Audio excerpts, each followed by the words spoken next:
Well, today's a special day in many ways, but excited about National Signing Day. I won't be able to comment on anything at this particular moment. We'll have something here within the next hour, but it's a really special day. We're really excited about the new young ladies that are coming to our family here at State. Really appreciative of my staff for their hard work, commitment, dedication to help us secure this very important and impactful class. I'm also excited about the new graduation success rate. I think I'm able to comment on that today. That's just come out. It's very indicative of Mississippi State, the emphasis that we place on the student athlete, and is very complimentary of our entire athletic program, in particular women's basketball, who received a grade of 100. But 11 of our 14 programs exceeded the national average. I believe 10 of them tied or exceeded their all-time highs. And so again, I think it's a great indication of the type of coaching staffs that are here and the importance that's placed on being a quality student athlete here at Mississippi State. I don't think you can go and comment on this without complimenting our academia folks and the time that they invest in all of our students here at State, but in particular with these student athletes who have to miss class due to competition.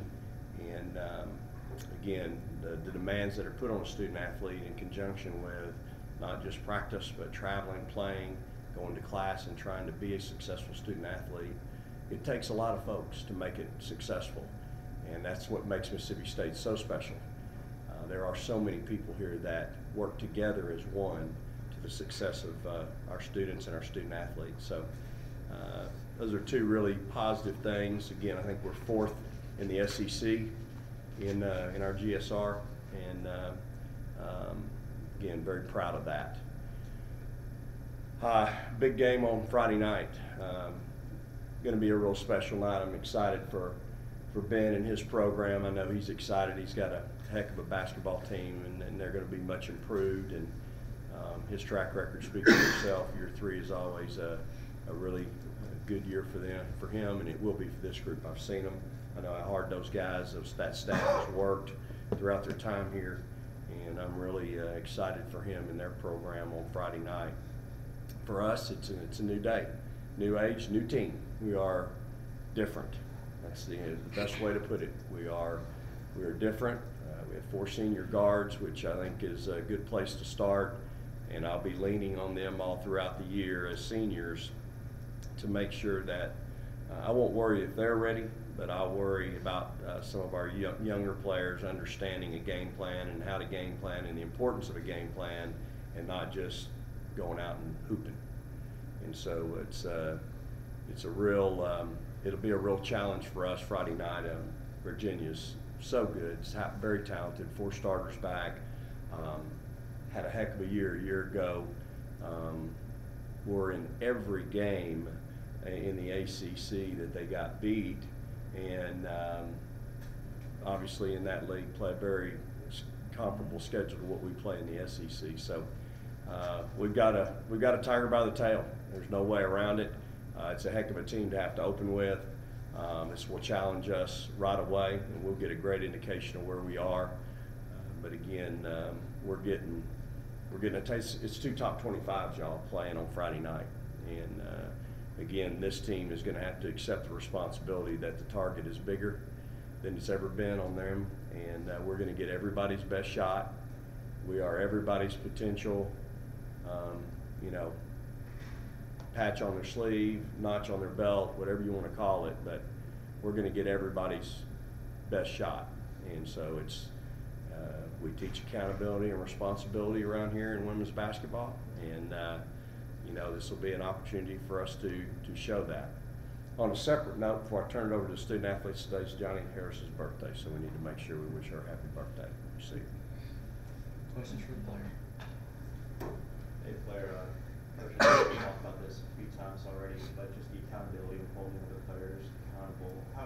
What's that process been like so far? How has that gone with some of the senior too?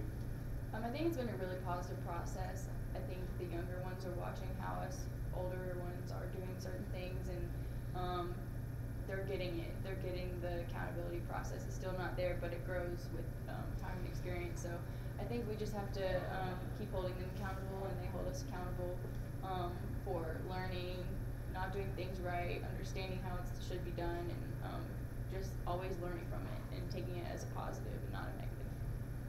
Morgan, I don't think you've had as much depth as you have had or have behind you right now. Just talk about how much having Jazz and Maya behind you is going to help you as the season progresses, kind of stay you and save you those legs a little bit. I think it's great. I still got to go out there and play hard. So that's good. But I had to set the tone as point guard role. So when I come out of Jazz, she'll see me play. And she go out there and do the same thing I did, or fix something that I wasn't doing right. And so for Maya, she'll get out there and she'll see what me and Jazz have done. And hopefully she's doing well by the time she get in. So it's exciting to see the point guard depth we have this year.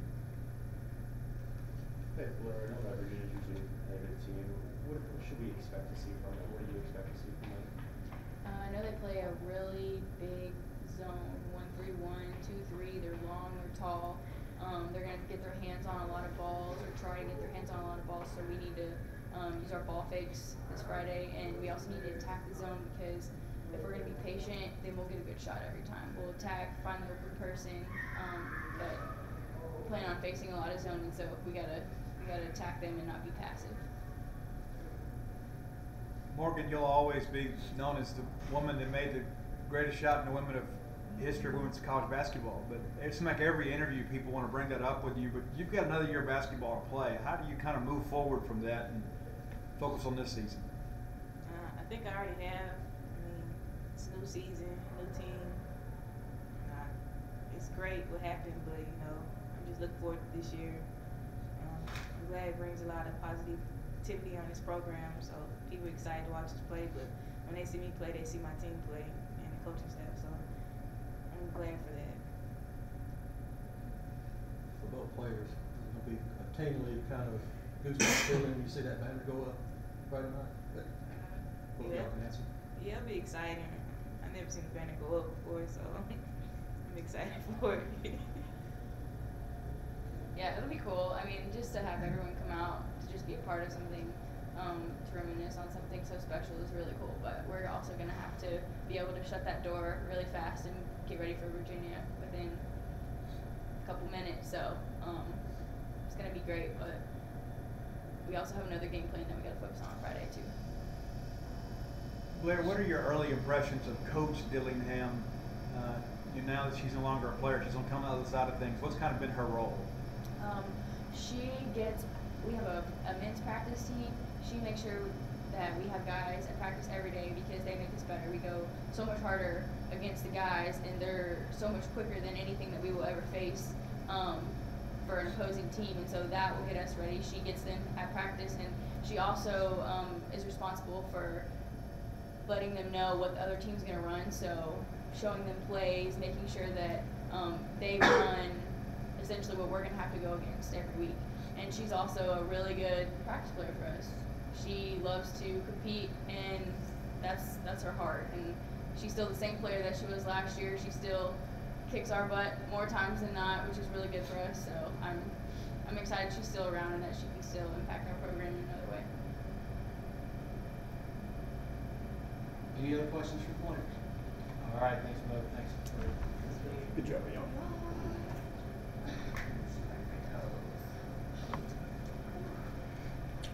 All right, guys, questions for Coach?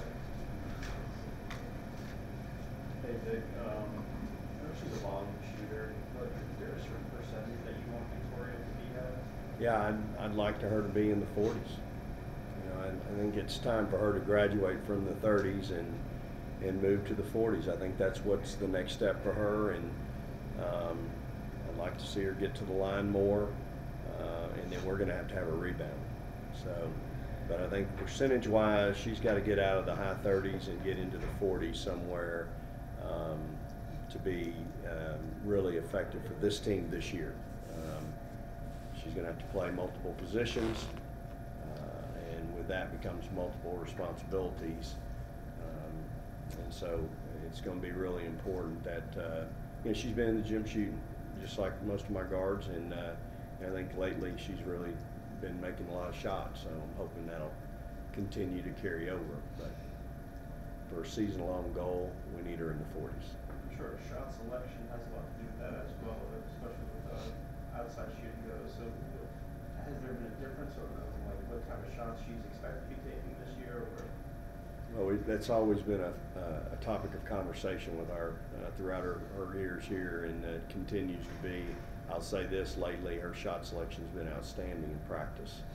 And again, Tori knows she didn't have to do it all by herself. We got a lot of help for her. So again, just understanding you can settle for that good shot, or you can go get a great shot, and that's what we want her to do. We want her to go get a great shot, or create a great shot for a teammate. Are you happy with the 4 position right now, or are you concerned? What's your thoughts? Well, I mean, I love those 2 kids that are playing there right now. You know, Misha and Chloe.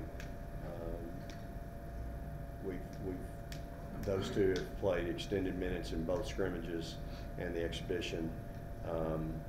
They're just young. They're my green tomatoes. You know, they're just. They're going to get better with time. They're going to get better with experience. I wish, you know, Friday night they're just going to have to go against some veterans, you know, on that other team. And, you know, this is not only a really good basketball team, but they play a little bit different, and it's very challenging for that to be your first game, knowing you're replacing 3 starters. And that 4 position is such a critical spot for us. So. You know, those kids are working hard at it. I love them. They each have they're different players, and so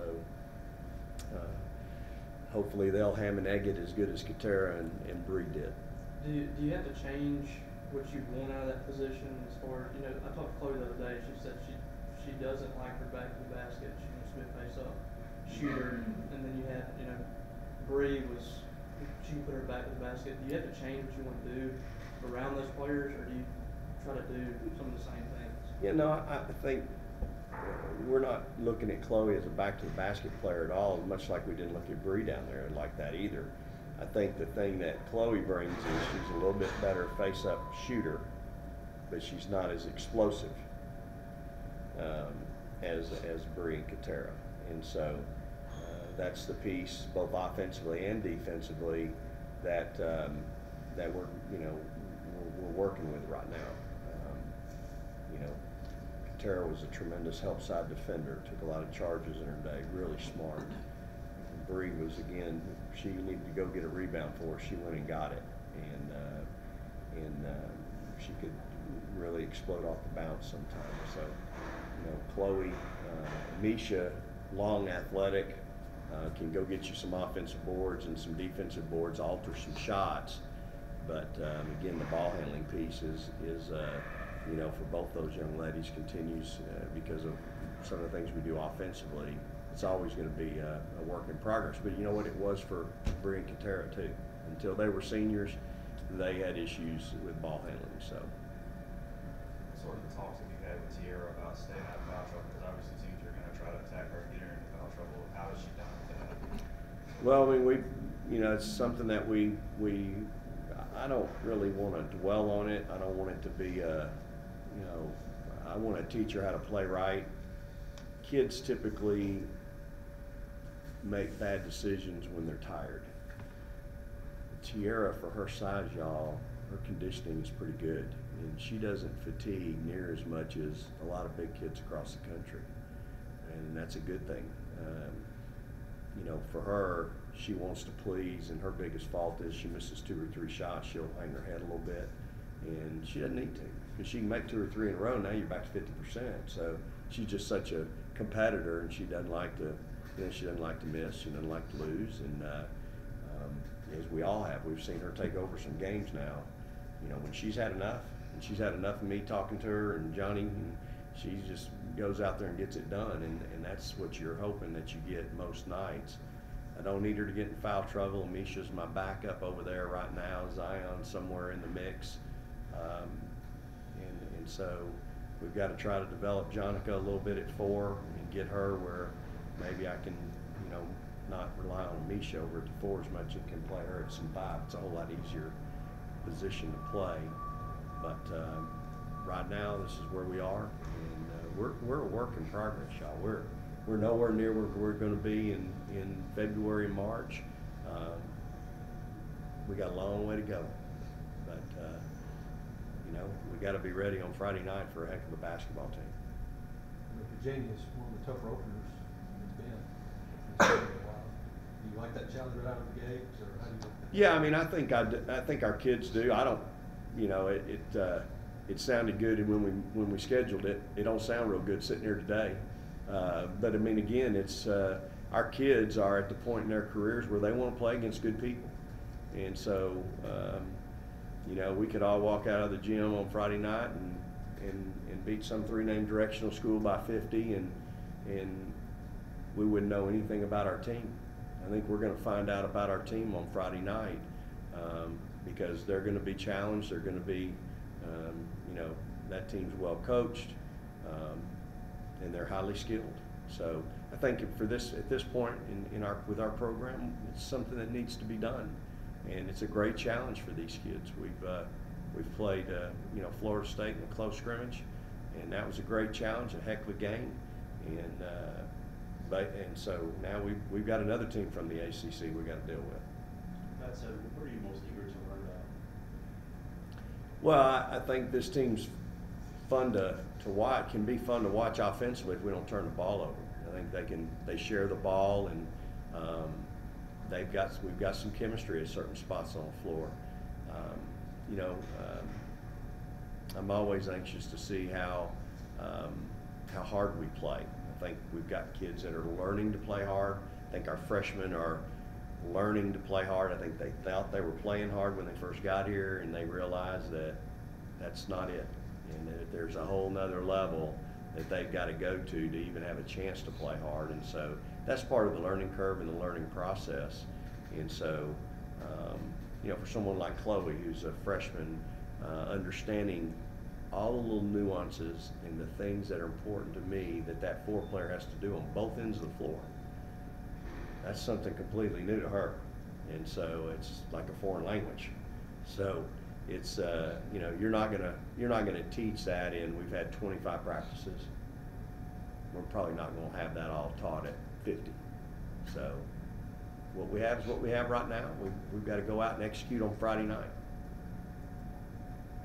Is Nia in a position where she can help right away? Well, Nia's problem is she's missed a lot of practice due to an injury early on, and so she's fighting right now just to get back into conditioning, you know, and getting into shape where she can function a little bit for an extended period of time. And that's what happens when you get hurt. You know, that's the piece that's hard to keep. So we get her back conditioned and where she's mobile, then I think she's got a chance to learn and comprehend pretty quick. She'll pick things up, and so then it's a matter of where we're going to play her. Where can she be functional offensively and defensively? And it can't be one or the other. It's got to be both. Any other questions? All right, thank you, Coach. All right, thanks, guys. Praise the Lord and go Dogs.